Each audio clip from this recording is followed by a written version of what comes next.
அப்போஸ்தலனாகிய பவுல் தெசலோனிக்கேயருக்கு எழுதின முதலாம் நிருபம் 1ஆம் அதிகாரம். பவுலும் சில்வானும் தீமோத்தேயும் பிதாவாகிய தேவனுக்குள்ளும் கர்த்தராகிய இயேசு கிறிஸ்துவுக்குள்ளும் இருக்கிற தெசலோனிக்கேயர் சபைக்கு எழுதுகிறதாவது: நம்முடைய பிதாவாகிய தேவனாலும் கர்த்தராகிய இயேசு கிறிஸ்துவினாலும் உங்களுக்கு கிருபையும் சமாதானமும் உண்டாவதாக.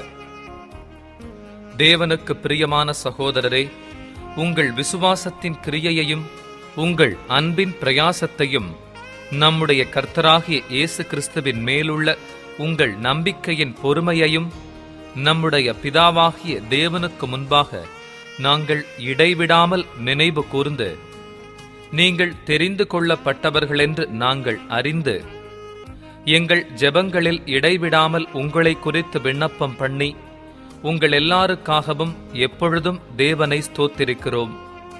எங்கள் சுவிசேஷம் உங்களிடத்தில் வசனத்தோடே மாத்திரமல்ல, வல்லமையோடும் பரிசுத்த ஆவியோடும் முழு நிச்சயத்தோடும் வந்தது. நாங்களும் உங்களுக்குள்ளே இருந்தபோது உங்கள் நிமித்தம் எப்படிப்பட்டவர்களாய் இருந்தோம் என்று அறிந்திருக்கிறீர்களே.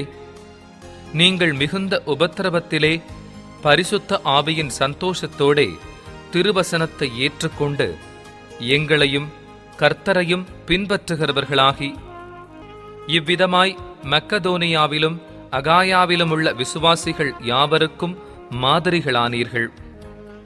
எப்படியெனில், உங்களிடத்திலிருந்து கர்த்தருடைய வசனம் மக்கதோனியாவிலும் அகாயாவிலும் தொனித்ததுமல்லாமல், நாங்கள் அதை குறித்து ஒன்றும் சொல்ல வேண்டியதாயிராதபடிக்கு தேவனை பற்றின உங்கள் விசுவாசம் எங்கும் பிரசித்தமாயிற்று. ஏனெனில் அவர்கள் தாமே எங்களை குறித்து உங்களிடத்தில் நாங்கள் அடைந்த பிரவேசம் இன்னதென்பதையும், ஜீவனுள்ள மெய்யான தேவனுக்கு ஊழியம் செய்வதற்கு நீங்கள் விக்கிரகங்களை விட்டு தேவனிடத்திற்கு மனம் திரும்பினதையும், அவர் மரித்தோரிலிருந்து எழுப்பினவரும் இனிவரும் கோபாக்கினையினின்று நம்மை நீங்களாக்கி இரட்சிக்கிறவருமாயிருக்கிற அவருடைய குமாரனாகிய இயேசு பரலோகத்திலிருந்து வருவதை நீங்கள் எதிர்பார்த்து கொண்டிருக்கிறதையும் அறிவிக்கிறார்களே. 2ஆம் அதிகாரம். சகோதரரே, நாங்கள் உங்களிடத்தில் பிரவேசித்தது வீணாயிருக்கவில்லை என்று நீங்களே அறிந்திருக்கிறீர்கள்.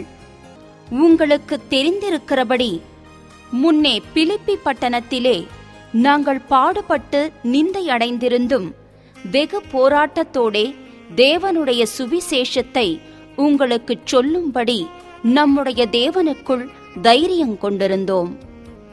எங்கள் போதகம் வஞ்சகத்தினாலும் துராசையினாலும் உண்டாகவில்லை, அது கபடமுள்ளதாயும் இருக்கவில்லை. சுவிசேஷத்தை எங்களிடத்தில் ஒப்புவிக்கத்தக்கதாய் தேவன் எங்களை உத்தமரென்றெண்ணினபடியே நாங்கள் மனுஷருக்கு அல்ல, எங்கள் இருதயங்களை சோதித்தருகிற தேவனுக்கே பிரியமுண்டாக பேசுகிறோம்.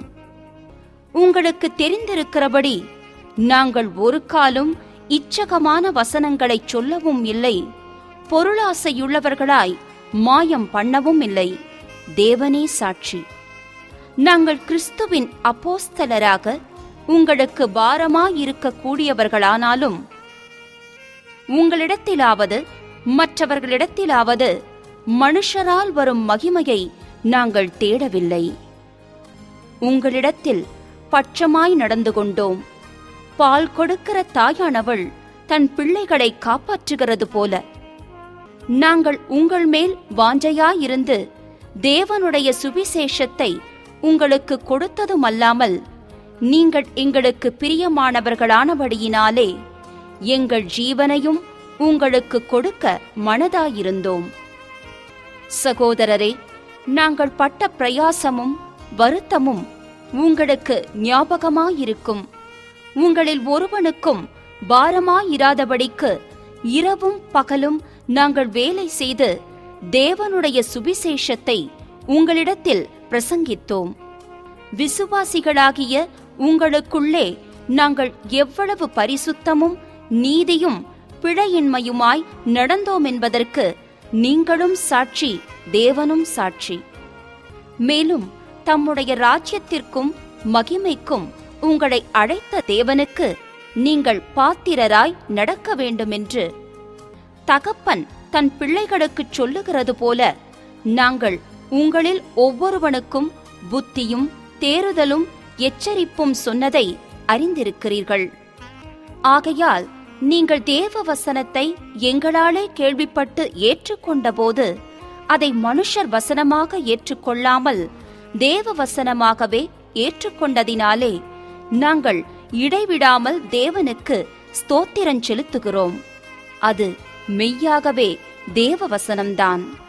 விசுவாசிக்கிற உங்களுக்குள்ளே அது பெலனும் செய்கிறது.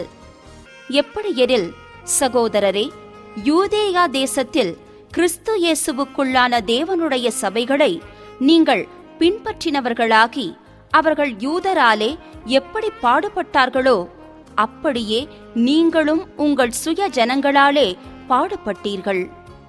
அந்த யூதர்கள் கர்த்தராகிய இயேசுவையும் தங்கள் தீர்க்க தரிசிகளையும் கொலை செய்தவர்களும் எங்களை துன்பப்படுத்தினவர்களும் தேவனுக்கேற்காதவர்களும் மனுஷர் யாவருக்கும் விரோதிகளுமாயிருந்து புறஜாதியார் ரட்சிக்கப்படுவதற்கு நாங்கள் அவர்களோடே பேசாதபடிக்கு தடை பண்ணுகிறார்கள்.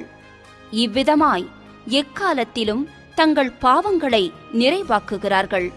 அவர்கள் மேல் கோபாக்கினை பூரணமாய் வந்திருக்கிறது. சகோதரரே, நாங்கள் இருதயத்தின்படி உங்களோடிருந்து சரீரத்தின்படி கொஞ்ச காலம் உங்களை விட்டு பிரிந்திருந்தபடியினாலே உங்கள் முகத்தை பார்க்க வேண்டுமென்று மிகுந்த ஆசையோடே அதிகமாய் பிரயத்தனம் பண்ணினோம். ஆகையால் நாங்கள் உங்களிடத்தில் வர 2 தரம் மனதாயிருந்தோம். பவுலாகிய நானே வர மனதாயிருந்தேன்.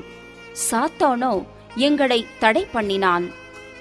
எங்களுக்கு நம்பிக்கையும் சந்தோஷமும் மகிழ்ச்சியின் கிரீடமுமாயிருப்பவர்கள் யார்? நம்முடைய கர்த்தராகிய இயேசு கிறிஸ்து வரும்போது அவருடைய சந்நிதானத்திலே நீங்கள் அல்லவா அப்படியிருப்பீர்கள்?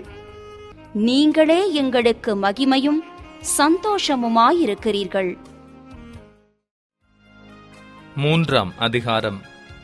ஆகையால் நாங்கள் இனி பொறுத்திருக்க கூடாமல் அத்தேனை பட்டணத்தில் தனித்து விடப்படுகிறது நன்மை என்று நினைத்து இந்த உபத்திரவங்களினாலே ஒருவனும் அசைக்கப்படாதபடிக்கு உங்களை திடப்படுத்தவும் உங்கள் விசுவாசத்தை பற்றி உங்களுக்கு புத்தி சொல்லவும் நம்முடைய சகோதரனும் தேவ ஊழியக்காரனும் கிறிஸ்துவின் சுவிசேஷத்தில் எங்கள் உடன் வேலையாளுமாகிய தீமோத்தேயுவை அனுப்பினோம். இப்படிப்பட்ட உபத்திரவங்களை சகிக்க நாம் நியமிக்கப்பட்டிருக்கிறோம் என்று நீங்கள் அறிந்திருக்கிறீர்களே. நமக்கு உபத்திரவம் வருமென்று நாங்கள் உங்களிடத்தில் இருந்தபோது உங்களுக்கு முன்னறிவித்தோம். அப்படியே வந்து நேரிட்டதென்றும் அறிந்திருக்கிறீர்கள். ஆகையால் நான் இனி பொறுத்திருக்க கூடாமல் எங்கள் வேலை வீணாய் போகத்தக்கதாக சோதனைக்காரன் உங்களை சோதனைக்குட்படுத்தினதுண்டோவென்று உங்கள் விசுவாசத்தை அறியும் படிக்க அவனை அனுப்பினேன்.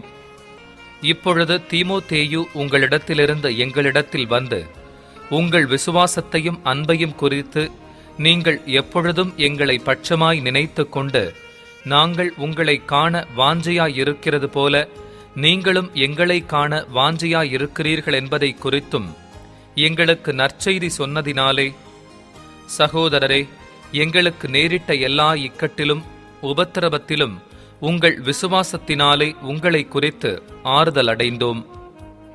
நீங்கள் கர்த்தருக்குள் நிலைத்திருந்தால் நாங்கள் பிழைத்திருப்போம்.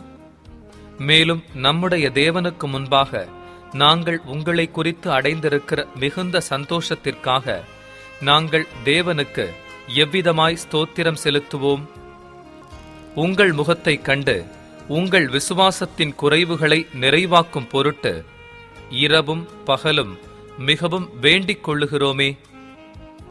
நம்முடைய பிதாவாகிய தேவனும் நம்முடைய கர்த்தராகிய இயேசு கிறிஸ்துவும் உங்களிடத்திற்கு எங்களை நேராக வழி நடத்துவாராக.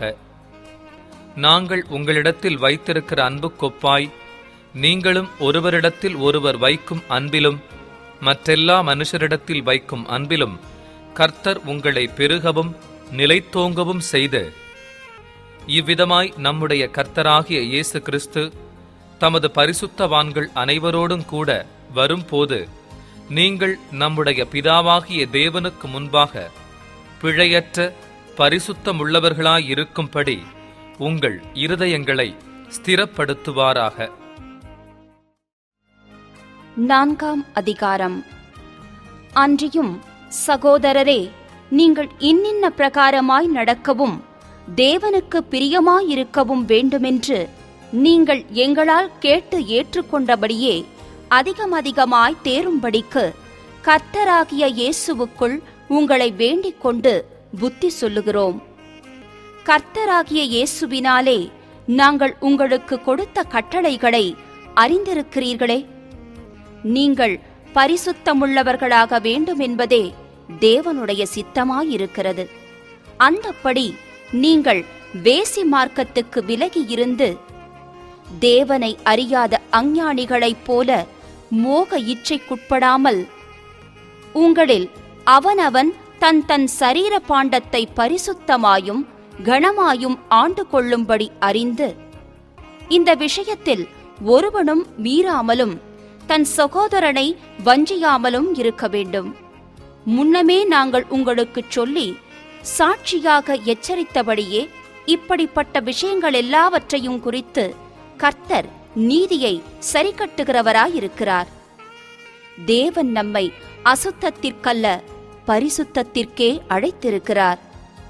ஆகையால் அசட்டை பண்ணுகிறவன் மனுஷரை அல்ல, தமது பரிசுத்த ஆவியை நமக்கு தந்தருளின தேவனையே அசட்டை பண்ணுகிறான். சகோதர சிநேகத்தை குறித்து நான் உங்களுக்கு எழுத வேண்டுவதில்லை. நீங்கள் ஒருவரிலொருவர் அன்பாயிருக்கும்படிக்கு தேவனால் போதிக்கப்பட்டவர்களாயிருக்கிறீர்களே. அந்தப்படி நீங்கள் மக்கதோனியா நாடெங்குமுள்ள சகோதரர் எல்லாருக்கும் செய்து வருகிறீர்கள். சகோதரரே, அன்பிலே நீங்கள் இன்னும் அதிகமாய் பெருகவும் புறம்பே இருக்கிறவர்களைப் பற்றி யோக்கியமாய் நடந்து ஒன்றிலும் உங்களுக்கு குறைவில்லாதிருக்கும்படிக்கு நாங்கள் உங்களுக்கு கட்டளையிட்டபடியே அமைதல் உள்ளவர்களாயிருக்கும்படி நாடவும், உங்கள் சொந்த அலுவல்களை பார்க்கவும் உங்கள் சொந்த கைகளினாலே வேலை செய்யவும் வேண்டுமென்று உங்களுக்கு புத்தி சொல்லுகிறோம். அன்றியும் சகோதரரே, நித்திரை அடைந்தவர்களின் நிமித்தம் நீங்கள் நம்பிக்கையற்றவர்களான மற்றவர்களைப் போல துக்கித்து அறிவில்லாதிருக்க எனக்கு மனதில்லை. இயேசுவானவர் மரித்து பின்பு எழுந்திருந்தார் என்று விசுவாசிக்கிறோமே. அப்படியே இயேசுவுக்குள் நித்திரையடைந்தவர்களையும் தேவன் அவரோடே கூட கொண்டு வருவார். கர்த்தருடைய வார்த்தையை முன்னிட்டு நாங்கள் உங்களுக்கு சொல்லுகிறதாவது, கர்த்தருடைய வருகை மட்டும் உயிரோடு இருக்கும் நாம் நித்திரையடைந்தவர்களுக்கு முந்திக் கொள்வதில்லை.